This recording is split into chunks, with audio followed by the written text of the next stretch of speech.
Ténèbres, ô ma clarté. Sophocle, Ajax.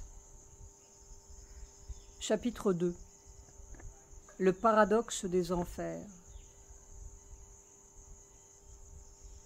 En vérité, chaque homme répète le mystère de tous les siècles et de toute l'espèce, seulement il ne le sait pas toujours. Le moment où il le sait, il entre dans le destin avec un grand D. Le moment où l'on est devant le mystère. Les deux extrémités de l'existence côte à côte. Sophocle est le plus émouvant de tous les poètes tragiques grecs. On sent son regard bleu comme la mer Égée, vaste, calme, et sa question et son silence. Une tragédie, c'est le lieu où l'on parle. Et pourtant, ces cœurs sont troués de silence. Ces héros silencieux, seuls, toujours seuls, s'enfoncent dans leur destin face à la mer ou à un mur. Dans un moment poignant où tout se ramasse.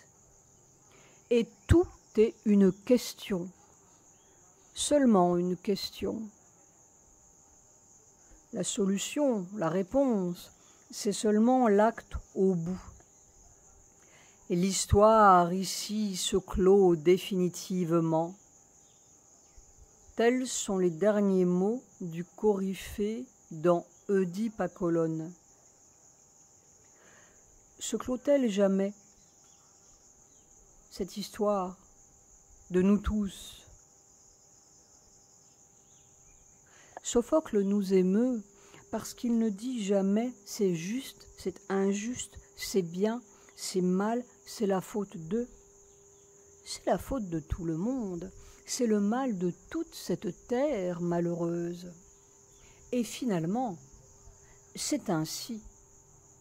Le silence ne discute pas, il est. Et c'est peut-être le seul moment où on est. Et pourtant, cette question poignante derrière tout, en chacun et en tout acte. Si l'on savait attraper le regard bleu de Sophocle. Et l'on entend la voix du Coryphée s'adressant à Électre. Tu es né d'un mortel, Électre, songe-y. Oreste était mortel aussi. Ne gémis pas trop donc, nous sommes tous voués au même sort. Ou ce qui vibre dans la voix d'Ulysse, s'adressant à la fille de Zeus, Athéna, lorsque la porte se referme sur Ajax frappé de folie.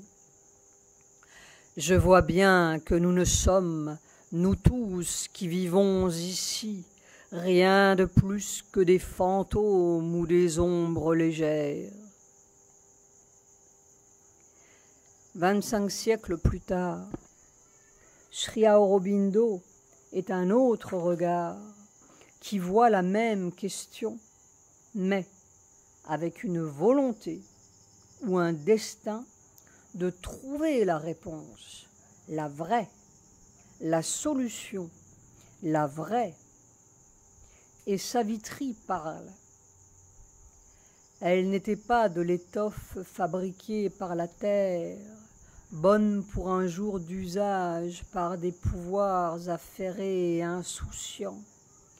Pas une image voltigeante sur l'écran de la fatalité, à demi animée pour une séance d'un jour, ni une épave sur l'océan du désir, jetée au tourbillon d'un jeu impitoyable, ballottée et disparue dans le gouffre des circonstances, quelque créature née pour se plier sous le joug, servent ou jouets des seigneurs du temps, un pion de plus qui vient pour être poussé, un lent coup en avant sur un tablier sans mesure dans cette partie d'échecs de l'âme terrestre avec la destruction.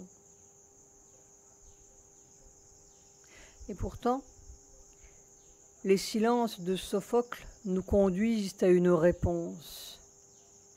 Il bet tout d'un coup sur quelque chose d'éternel où la mort n'est pas, où le mal n'est pas, où le juste et l'injuste se mêlent dans un même feu, dans ce quelque chose qui est, comme si notre cœur fleurissait soudain par-delà ses peines et ses maux. Alors nous sommes tous concernés, empoignés, comme si, 25 siècles encore après, Sophocle était toujours vivant. Et ce n'est pas du tout, mais alors, pas du tout, ce masque de pierre que certains tragiques modernes, comme Cocteau dans sa machine infernale, ont mis sur le visage de l'Œdipe, roi de Sophocle. « Regarde, spectateur, dit Cocteau, remonter à bloc de telle sorte que le ressort se déroule avec lenteur tout le long d'une vie humaine, une des plus parfaites machines construites par les dieux infernaux pour l'anéantissement mathématique d'un mortel. Non, c'est autre chose. Et c'est cette chose qui nous importe. L'océan archaïque. Sur 123 tragédies de Sophocle, il n'en reste que 7. C'est peu pour mesurer cet immense génie qui a vécu 90 ans et œuvré jusqu'au bout. Mais ce que l'on sent dans Sophocle, un peu comme on hume l'odeur de la mer, c'est un sens divin partout, un sens cosmique, vraiment comme la mer embrasse tout. Les épaves avec les sables noirs et le varech, et la risée jolie qui frise au vent. Nos religions modernes ne peuvent pas comprendre cela. C'est trop vaste, c'est trop contradictoire. Ce sont des païens, entre guillemets. Ce sont des idolâtres. Dionysos est un peu ivre. Peut-être comme le bateau de Rimbaud. Et tout est clôturé d'interdits comme le code pénal. Mais à ce conte froid, tous les héros de Sophocle passeraient en cour d'assises ou à la cour de Rome, Électre et Ajax et Oedipe et la tendre Déjanire. Et où conduisent nos interdits, nos petites boîtes diverses de péchés et de vertus, de ceci et pas cela, tous nos justiciers glacés et chamarrés d'or ou de sainteté? De l'océan archaïque, entre guillemets, nous sommes passés au marécage. Ainsi reste sauf le trône de l'inconscient, tandis que s'enroulent et passent nonchalamment les âges, et l'animal broute dans l'enceinte sacrée, et le faux condor ne traverse plus les cieux, dit Sri Aurobindo dans Savitri.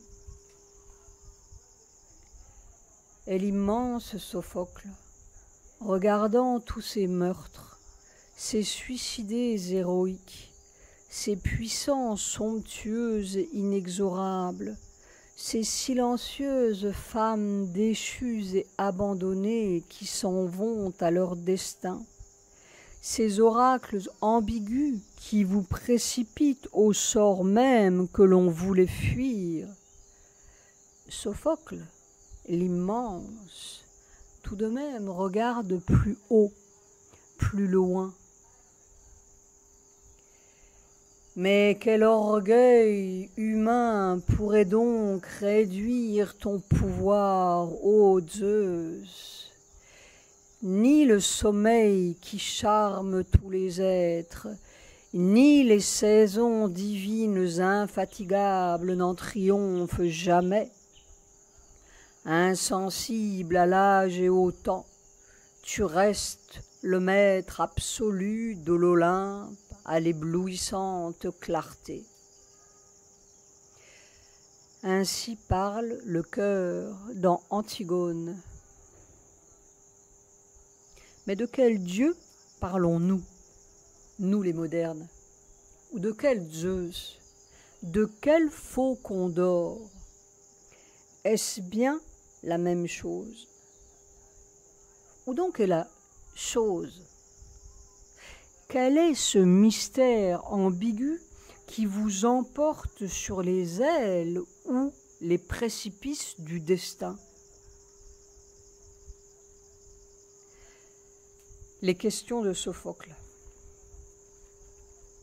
Pourtant, 3 fois au moins, Sophocle a rompu son silence olympien pour regarder ces épaves noires ou ces récifs naufrageurs sur cet océan à l'éblouissante clarté. Et il a posé explicitement une question, tandis que ces héros se contentaient de vivre la question par leurs actes. C'est dans les Trachiniennes, et ce sont les derniers mots de Hylos, le fils de Déjanire, lorsque sa mère vient de se suicider après avoir empoisonné, sans le vouloir, l'être qu'elle aimait le plus au monde, Héraclès. Les dieux ont engendré des enfants, ils en sont dits par tous les pères, et ils les voient souffrir ainsi. Puis, encore une fois dans Philoctète, c'est Philoctète qui parle lui-même, seul, abandonné dans une île déserte par ses propres compagnons d'armes, frappé de peste, empoisonné par le serpent venimeux que lui avait envoyé la nymphe jalouse. Ah, misère! Notre père, alors, nous aurait engendrés pour être des esclaves et non des hommes libres. C'est peut-être la question la plus poignante et la plus profonde. Esclaves, nous le sommes tous, de tout, de notre passé, des pères innombrables qui nous ont fabriqués, du présent et de ses seigneurs provisoires, et de ces slogans provisoires qu'autrefois on appelait idées, et des habitudes toutes faites et de nos désirs, innombrables désirs, fabriqués aussi par d'innombrables ancêtres brutaux, et d'un inconnu devant qui tire, vers quoi? Dans l'une des plus sombres réflexions de Sophocle, où vibre je ne sais quel appel, ou quelle prière muette à Zeus par-delà le désespoir, le cœur d'Œdipe roi chante. Il chante, n'est-ce pas, ce cœur? Pauvres générations humaines, je ne vois en vous qu'un néant. Mais toujours, Sophocle refuse le désespoir et il appelle à l'acte. À Électre, dont le père Agamemnon vient d'être perfidement assassiné par l'amant de sa mère et qui est réduite à mendier sa nourriture auprès des convives, allant de table en table dans son propre palais, le cœur dit froidement Ni sanglots ni prières n'arracheront ton père au marais de l'enfer où tous doivent descendre. Tu te tues lentement sans davantage parvenir à te délivrer de tes maux. Et presque, il prie Électre. Ne pousse aucun cri de révolte. Étrangement, en allant au plus sombre, au plus inacceptable, au plus contradictoire, peut-être à la contradiction même de l'homme, Sophocle semble pousser vers quelque chose qui bat, quelque chose qui vit, qui est peut-être la vie même, dans tout ce vain néant, entre guillemets, comme un suprême défi à l'homme au milieu de ses malheurs et de sa noirceur.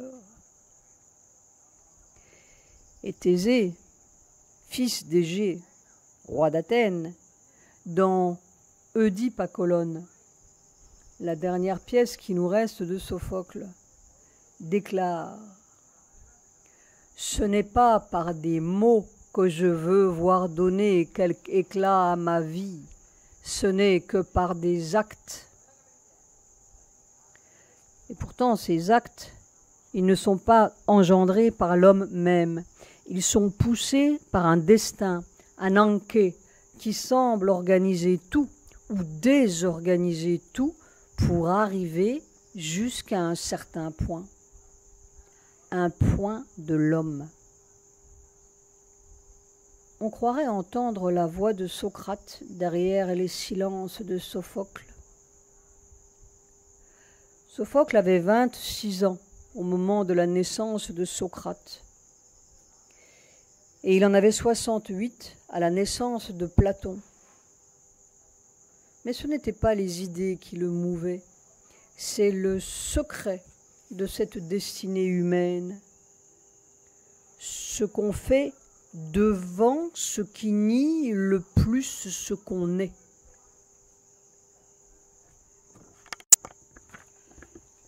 Le moment du mystère. Échille, 30 ans avant Sophocle, disait dans Les Suppliantes: « Les voies de la pensée divine vont à leur but par des fourrés et des ombres épaisses que nul regard ne saurait pénétrer. » Sophocle, lui, a voulu pénétrer. Le destin, c'est un grand mystère. Et pourtant, ça existe pour chacun de nous qui allons et venons sur les boulevards comme d'habitude. Et puis un jour, ce n'est plus comme d'habitude. Tout s'arrête. C'est autre chose. C'était un sourire, et puis ce n'est plus un sourire.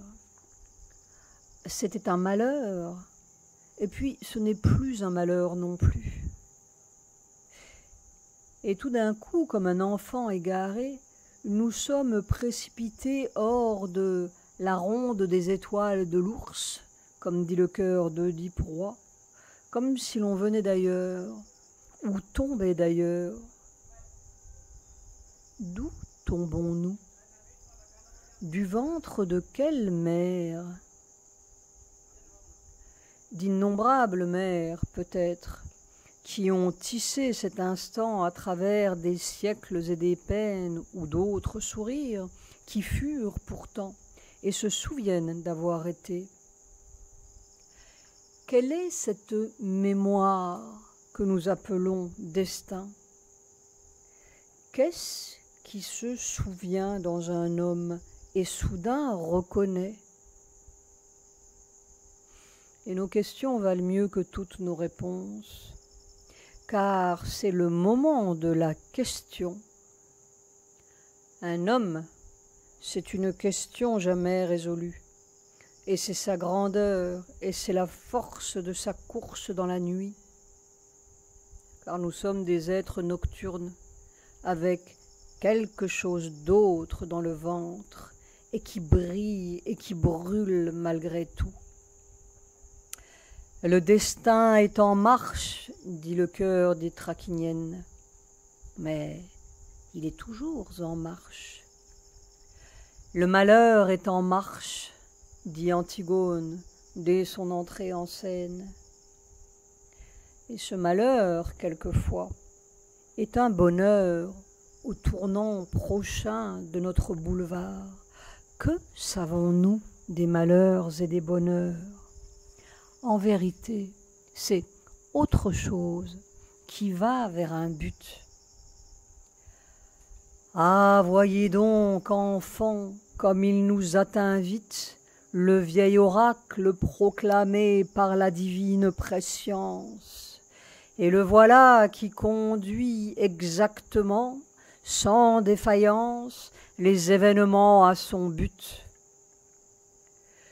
Ainsi chante le chœur des Thrakiniennes. Il y a toujours un chant. Mais l'homme se débat dans la nuit. Il ne sait pas. Il y a un choix à faire. Il y a toujours un choix à chaque pas de notre boulevard. Antigone s'apprête à donner une sépulture à son frère Polynice en dépit des ordres du puissant Créon. Elle ne veut pas que son frère aimé reste le jouet des chiens et la nourriture des oiseaux. Dans le désert où il a été abandonné de tous, elle sait que son acte lui vaudra la mort. Pourtant, à côté d'elle, sa sœur Ismène la supplie de renoncer. « Hélas, quelle aventure! Ton cœur est là qui s'enflamme pour un dessein qui devrait le glacer. » Mais Antigone, toute jeune, toute frêle, brûle d'un autre feu. « Eh bien, c'est moi qui, de ma main et toute seule, achèverai l'entreprise. » Elle sera emmurée vive par Créon. Et Sophocle oppose encore le choix d'Électre, qui veut venger le meurtre de son père Agamemnon, et le choix de sa sœur Chrysothémis près d'elle, qui la supplie d'abandonner, comme Ismène suppliait sa sœur Antigone. « En plein désastre, je crois bon de plier les voiles. Je ne te prêche rien que de céder au fort. » Mais Électre, toute seule et obstinée en dépit de la mort promise, « Flatte-les à ton aise, je suis d'une autre espèce. » Étrange cri. Non, ce n'est pas une bravade héroïque à la manière cornélienne ou racinienne. Et d'ailleurs, Racine a emprunté plus à Euripide qu'à Sophocle. Ce n'est pas un conflit des devoirs et moralités comme sur nos scènes de la comédie française. Sophocle a une autre dimension qui manque à nos tragiques. Son air respire un autre naturel spontané. Quand Électre s'écrie « Je suis d'une autre espèce », c'est peut-être la première fois qu'elle s'aperçoit qu'elle est d'une autre espèce. Ce moment qui vibre comme de très loin, où l'on n'est plus comme d'habitude. Tout d'un coup, on s'aperçoit que l'on est autre que l'on ne croyait ou que l'on avait l'habitude de se croire. C'est un autre cri. On se découvre soudain meurtrier ou incestueux comme Oedipe, ou tout seul et nu devant quelque chose qui échappe. Un enfant qui ouvre de grands yeux. Et en même temps, on reconnaît « Ah, c'est ça !» Comme de la foudre. Et on bait sur quelque chose qui remonte de très loin, comme d'une autre planète. C'est peut-être un sourire, un simple geste, un mot, une fortuite rencontre dans cette horlogerie du hasard. comme dit Sri Aurobindo dans Savitri, ou une brutalité affreuse comme un viol. Ça vient d'ailleurs. Nous avons perdu cet ailleurs, nous, du XXe siècle, et il revient nous hanter. Et il n'y a pas de jugement chez Sophocle, pas plus que dans ces milliers de spectateurs venus en foule de toute la cité avec le cortège de Dionysos. Il n'y a pas c'est bien, c'est mal. Il y a ce moment où autre chose jaillit, une autre loi, et ce que l'homme fait de ce moment. Ainsi Antigone défie-t-elle le puissant Créon. Je ne pensais pas que tes défenses à toi furent assez puissantes pour empêcher un mortel de passer à d'autres lois, aux lois non écrites, inébranlables des dieux.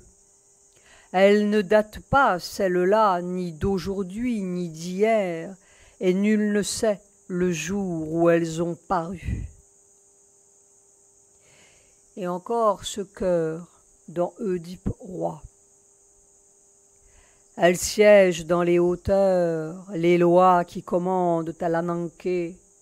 Elles sont nées dans le céleste éther, et l'Olympe est leur seul père. Aucun être mortel ne leur donna le jour. Jamais l'oubli ne les endormira. Oublieux nous sommes. Et soudain, l'amnésique se réveille, et c'est là. Mais dans quel but ce moment terrible ou merveilleux? N'est-il pas étrange et profond que le mot « deina » chez les Grecs signifie à la fois merveilleux et terrible, comme si c'était la même chose. Une mémoire se fend comme un mur, et nous y sommes. Choses amères et douces, glorieuses et sordides, choses terribles et belles et divines, dit Savitri. C'est un terrible pouvoir que le pouvoir du destin. Ni la richesse, ni les armes, ni les remparts, ni les vaisseaux noirs que battent les flots ne sauraient lui échapper. Chante le chœur d'Antigone. Et voici Ajax, le colosse, le héros vainqueur d'Hector, frappé de folie par Athéna, la fille de Zeus, la déesse de la sagesse. Mais quelle est cette sagesse si terrible? Ajax gît à terre, victime d'un troublant orage, dit sa captive aimée, Tecmessé, emplie de désespoir. Mais Athéna poursuit presque cruellement ce fier héros qui a eu quelque impertinence envers les dieux. Et moi, de presser l'homme en proie à son délire, de le pousser au fond de ce filet de mort. On reste avec une sorte d'étonnement muet, comme les rochers qui regardent la mer. Athènes, la déesse de la sagesse. Mais contrairement à l'histoire, Sophocle fait retrouver la raison à son héros. Il veut savoir où il en est, dit Tecmessé penché sur ce corps délirant. Et Ajax s'aperçoit qu'au lieu de tuer les chefs grecs dans sa furie vengeresse, il a égorgé un troupeau de moutons. Il est bafoué, déshonoré, réduit à néant. Et il a ce cri si mystérieux, si étonnant, jailli on ne sait d'où, Ténèbres, ô ma clarté. Il reste longtemps à regarder la mer, tandis que Tecmessé le rassure, le cajole, veut le sauver. Il murmure plus qu'il ne parle. Oui, le temps, dans sa longue, interminable course, le temps fait voir ce qui restait dans l'ombre, tout comme il cache ce qui brillait au jour. Il n'est donc rien à quoi on puisse s'attendre. Même le cœur lui fait écho. Quand s'achèvera-t-elle donc cette longue suite d'années vagabondes? La décision est prise. En dépit des supplications de son amante, il se tuera.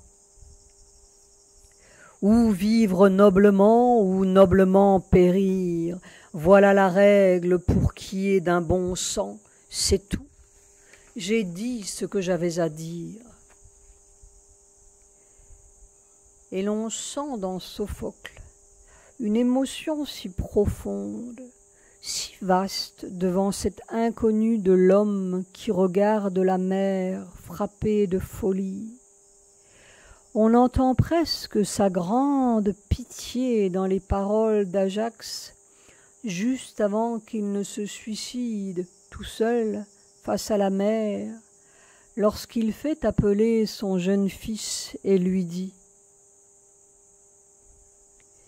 Il est cependant une chose que je t'envie en ce moment, c'est de n'avoir pas conscience de nos maux.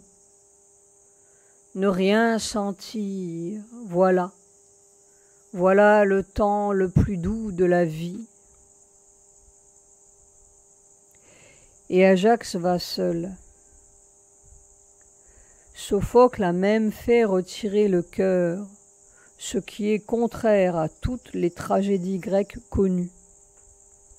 Il va seul face à la mer, s'empaler sur l'épée d'Hector, son ennemi vaincu. Le symbole de ses victoires devient son instrument de mort. On dit qu'une rose rouge a jailli de son sang. Mais ces ténèbres, tout de même, de quelle lumière sont-elles la clarté?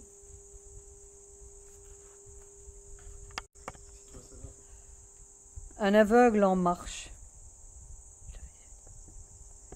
Si le jeune fils d'Ajax ne sentait pas encore, Sophocle, lui, sentait immensément, mais pas à la façon des vaines pitiés ni des larmes vaines sur la misère des hommes et tous ces sacrifices inutiles. Inutiles? Sophocle, lui, poursuit presque impitoyablement, comme s'il était à la chasse du secret, ce moment du destin où le but de tous ces meurtres, ces déchirements, cette misère partout, comme un perpétuel viol de notre humanité, révèle sa face qui est la nôtre, vraie enfin. Il aiguise les contradictions comme pour mieux faire éclater ce qu'il y a dans ce ventre-là. Et nulle part mieux que dans son Oedipe roi, et surtout son deuxième Oedipe à Colonne, sa dernière tragédie connue, il ne dit si simplement ce qui est simple. Voici donc Oedipe arrogant et fier, dont Sophocle fait celui qui sait, oïda, pauvre savoir, et qui est d'avance condamné par l'oracle de Delphes. Il tuera son père, il épousera sa mère. Il sera la souillure, entre guillemets. Pour fuir le destin, il quitte Corinthe. Il quitte ceux qu'il croyait être son père et sa mère, et il se met en route pour Thèbes. Sur le chemin, il tue un étranger malencontreux qu'il croyait être un brigand. Mais l'oracle ne lui a pas dit que le roi et la reine de Corinthe n'étaient pas ses parents. Arrivé à Thèbes, il est le héros victorieux qui délivre la cité de l'abominable Sphinge. Il est presque un dieu pour tous. Et il épouse la reine de Thèbes, Jocaste, qui était sa mère.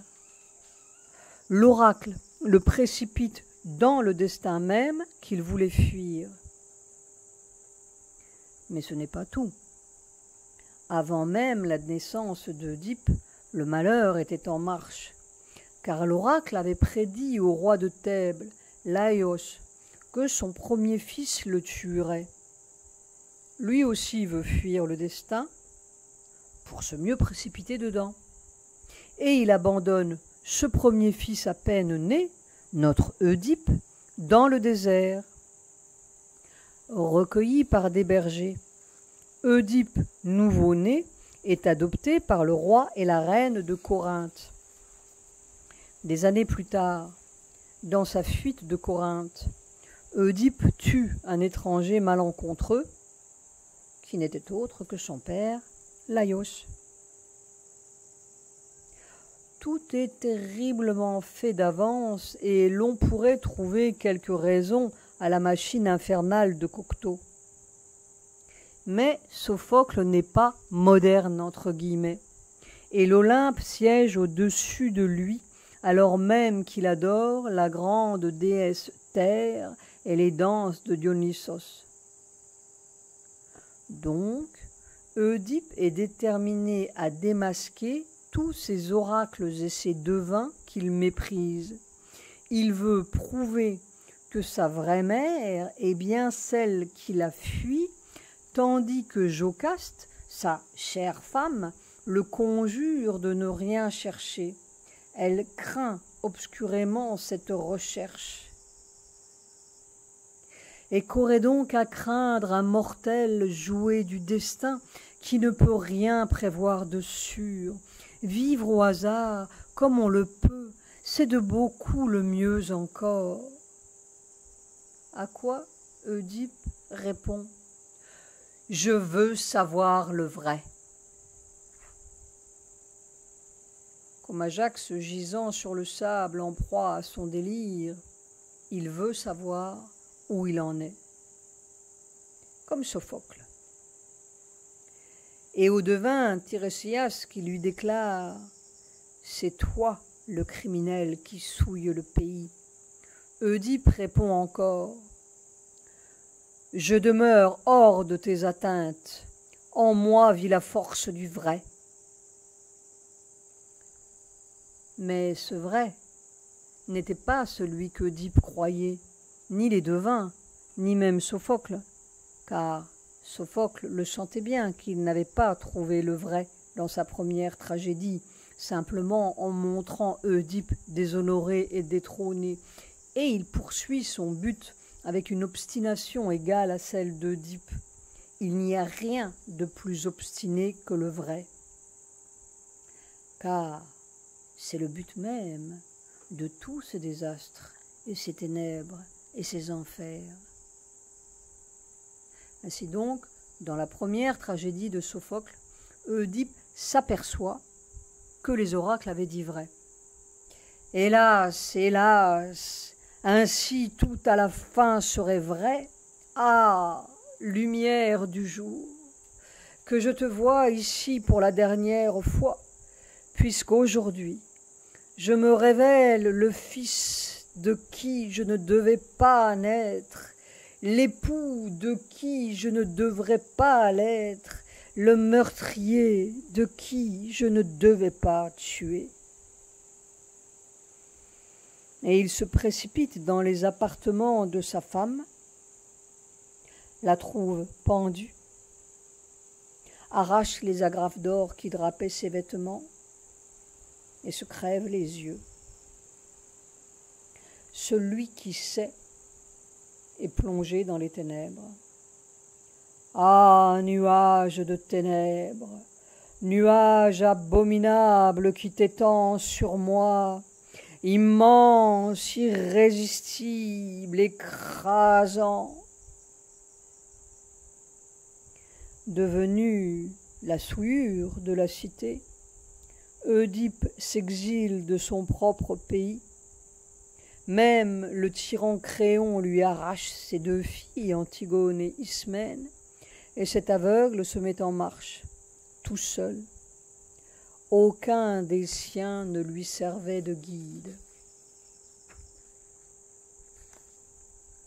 Il va mendier sur les routes. Non, ce n'est pas encore cela le vrai, poursuivi par Sophocle, bien qu'au bout de tout, il y ait cette détermination farouche d'un homme qui se met en marche tout seul. Même ces ténèbres sont déjà quelque chose qui brûle.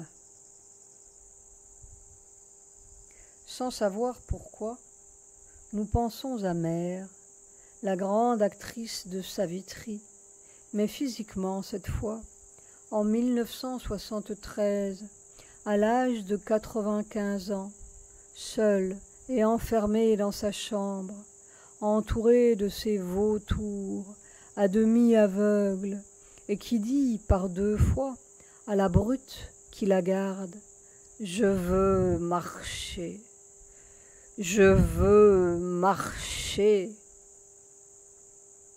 Il y a ce feu indomptable devant la mort. Et c'est peut-être le secret de l'homme. C'est peut-être ce qui peut sur la mort. La réponse du destin. Non, Sophocle n'a pas trouvé encore. Et ce mendiant aveugle qui va seul sur la route ne pouvait être qu'un commencement, non une fin. 20 ans plus tard, dans sa dernière tragédie, Oedipe à Colonne, écrite à l'âge de 85 ans, Sophocle poursuit la même contradiction. Il lui prête même toutes les voix du diable ou de la sagesse, comme le chante le chœur.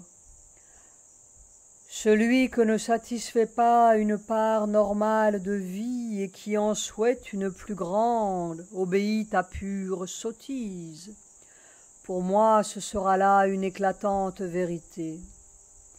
Les longs jours n'ont jamais réservé à personne que des épreuves plus voisines de la douleur que de la joie. Les joies, où sont-elles ? Ton œil les cherchera en vain sitôt que tu auras franchi, pour ton malheur, la limite marquant ton lot. Ton seul recours alors sera celle qui donne la même fin à tous, à l'heure où se révèle la crise meurtrière, qui fait taire les chants, les lyres et les danses. Ce sera la mort qui termine tout. Le chœur ajoute même ce dernier petit accent noir. Ne pas naître, voilà ce qui vaut mieux que tout. Comme un coup de massue. Colonne, la blanche colonne.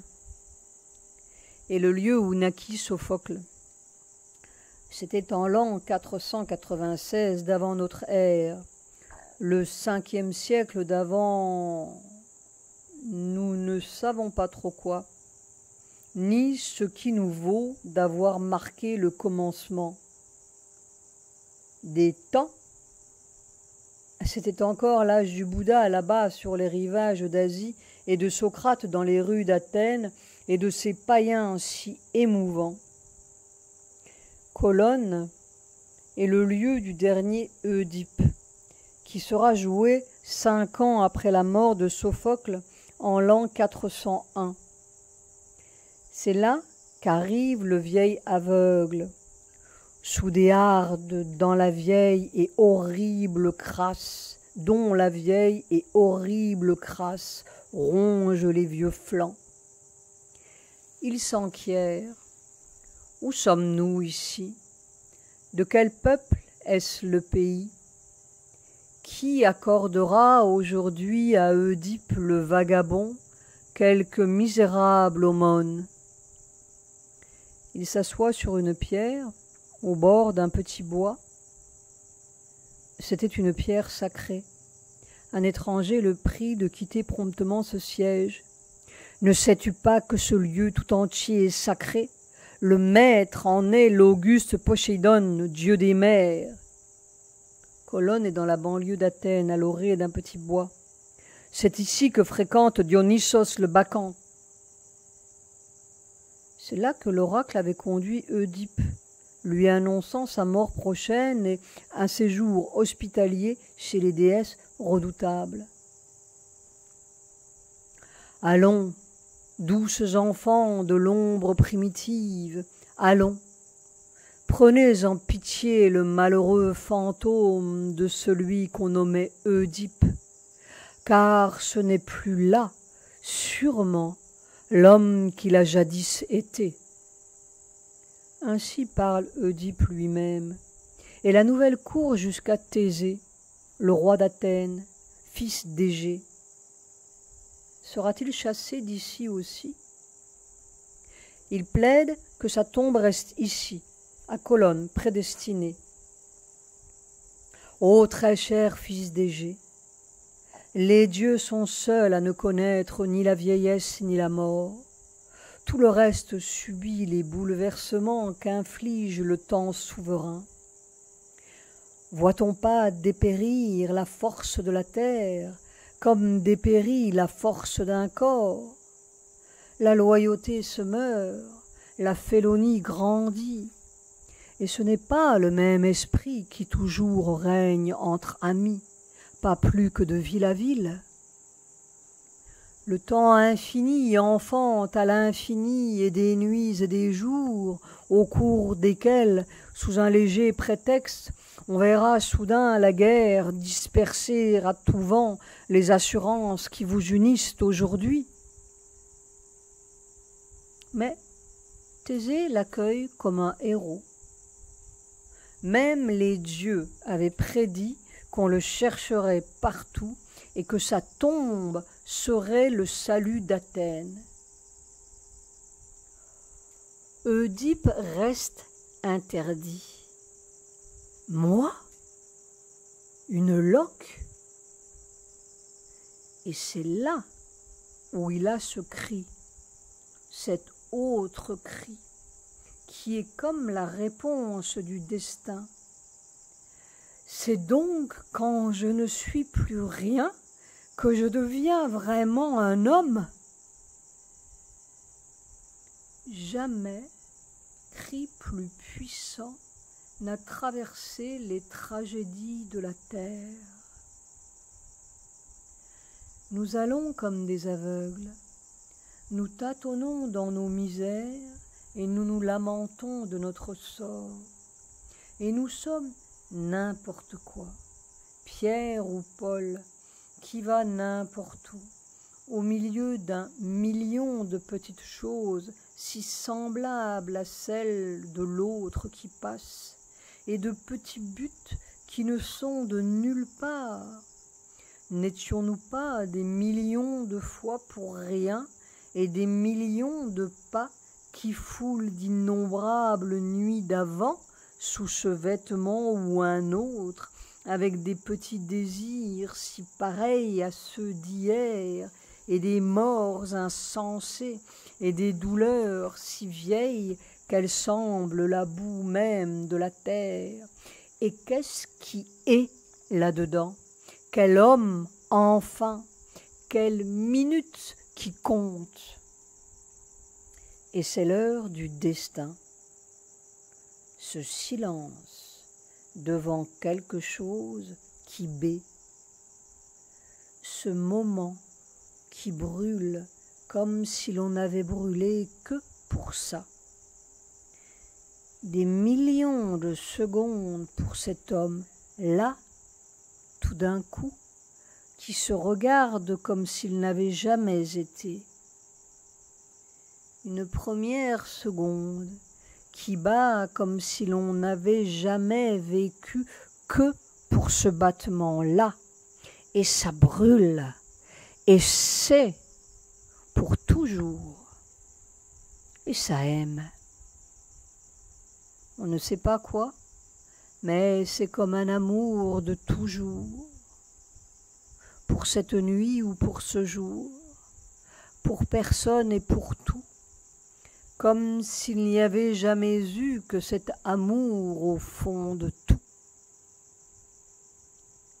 C'est fini et ça commence.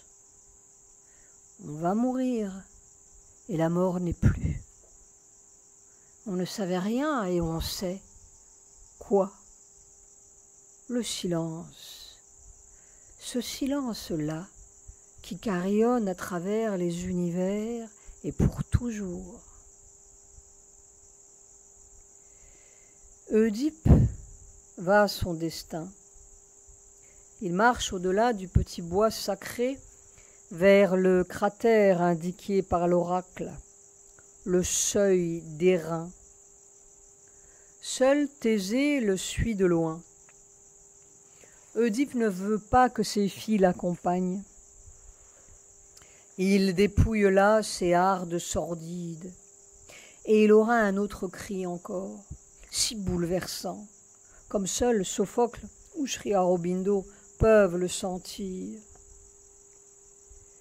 Oui, c'est bien par ici que m'emmènent ensemble, et Hermès, le guide des morts, et la déesse des enfers, lumière, invisible à mes yeux. Depuis longtemps pourtant, tu étais mienne. De loin, le messager décrit aux filles d'Oedipe la scène que personne ne devait voir. Voici Zeus infernal qui se met à gronder, et au bout d'un instant, nous nous retournons, et nous voyons que des deux hommes, Oedipe et Thésée, l'un n'était plus là, et l'autre, notre roi, avait la main au front, s'en ombrageant les yeux comme en présence d'un spectacle effroyable qui se fut révélé à lui et dont il ne pouvait supporter la vue. Peu après, cependant, et presque sans délai, nous l'apercevons qui adore à la fois dans la même prière la terre et l'Olympe divin. Mais de quelle mort Oedipe a-t-il péri? Nul ne serait capable de le dire, sinon notre Thésée. Qui l'a fait disparaître? Ce n'est pas un éclair enflammé du ciel, ni une rafale montée de la mer à ce moment-là. C'est bien plutôt un envoyé des dieux, à moins que ce ne soit l'assise ténébreuse de la terre des morts qui ait eu la bonté de s'ouvrir devant lui. Ici se clôt définitivement l'histoire. Oedipe disparaît en pleine gloire.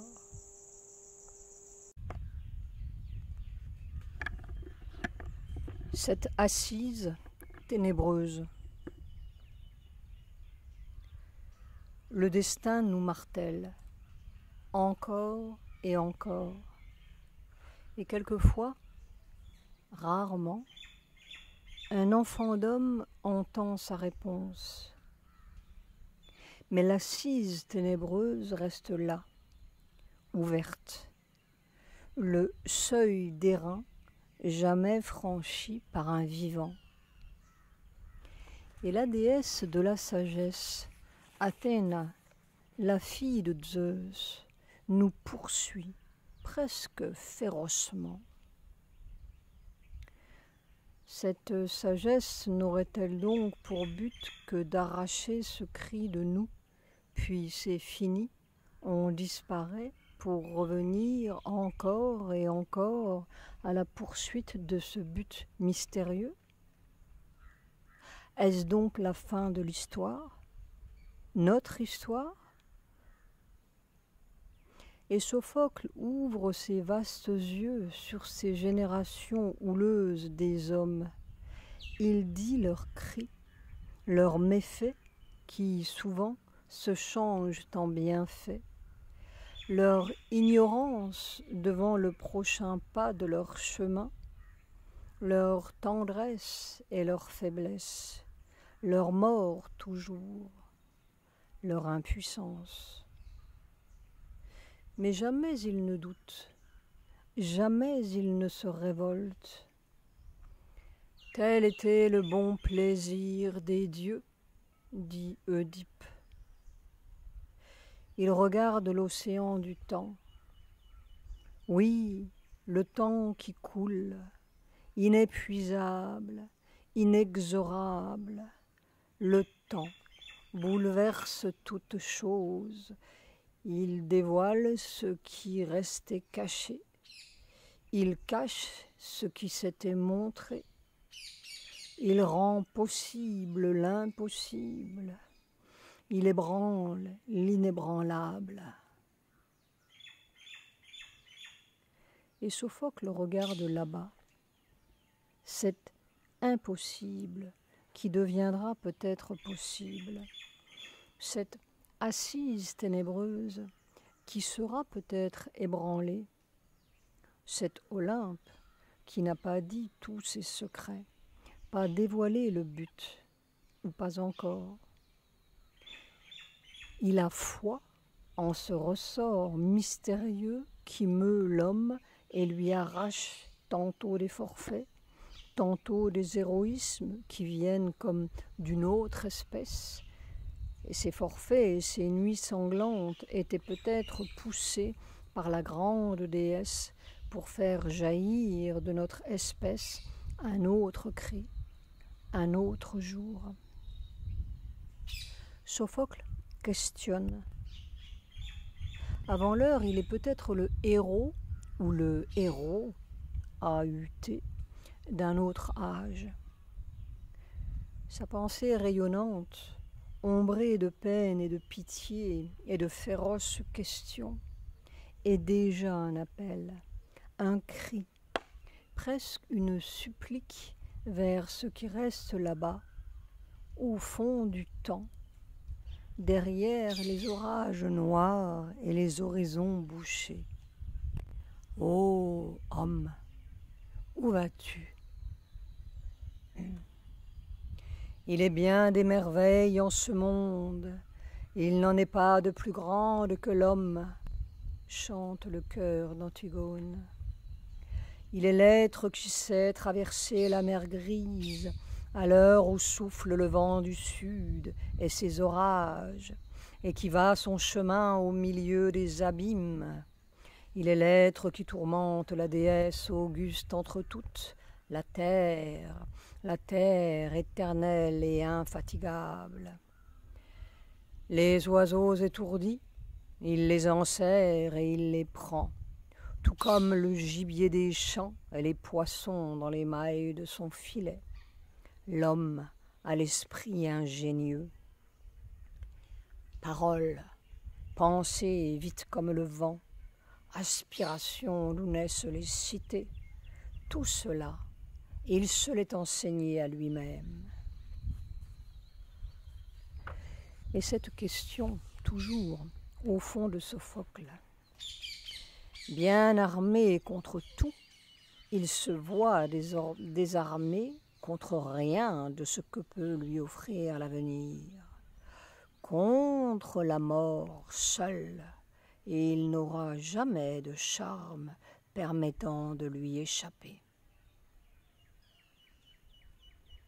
Puis il ajoute, après l'un de ces silences que l'on sent toujours derrière les mots de Sophocle, comme si son chant venait de loin. Mais ainsi maître d'un savoir dont les ressources ingénieuses dépassent toute espérance, il peut prendre ensuite la route du mal, tout comme du bien. Et jamais l'on ne sait, avec Sophocle, si cette route du mal ne cache pas un bien inattendu, comme l'aurore tendre derrière l'horizon noir. Il espère, toujours il espère, il attend. Par un bond brutal, nous pouvons sauter dans un autre âge, 25 siècles après Sophocle, lorsque les fils de Wotan, comme dit Sri Aurobindo, déferlaient sur l'Europe avec leurs monstres noirs. Le temps d'Auschwitz, de Buchenwald. Et nous osons pousser la contradiction de Sophocle. Regarder dans les yeux cet acharnement d'Athènes qui presse l'homme au fond de ce filet de mort, cette fois plus cruellement encore. Et c'est une autre manière de tragédie, ou la même toujours, avec un autre masque. Extrait d'un feuillet anonyme. Dans une cellule à frêne, des centaines de cellules empilées les unes sur les autres. Chaque soir, ce rituel mortel. D'une cellule en bas montait une voix qui criait par le vasistas. « Salut les copains, demain je vais au poteau. Je m'appelle Antoine. Adieu les copains. » Alors, de toutes les cellules, chacun frappait le tuyau du lavabo avec sa cuillère, et tous les tuyaux de descente frappaient l'un sous l'autre. Des centaines de tuyaux de fer faisaient le cœur des morts. Dans le couloir, un SS hurlait des insultes. Quelquefois, un copain disait son adresse. « Vous direz à ma mère !» Et puis c'est tout. Salut les copains.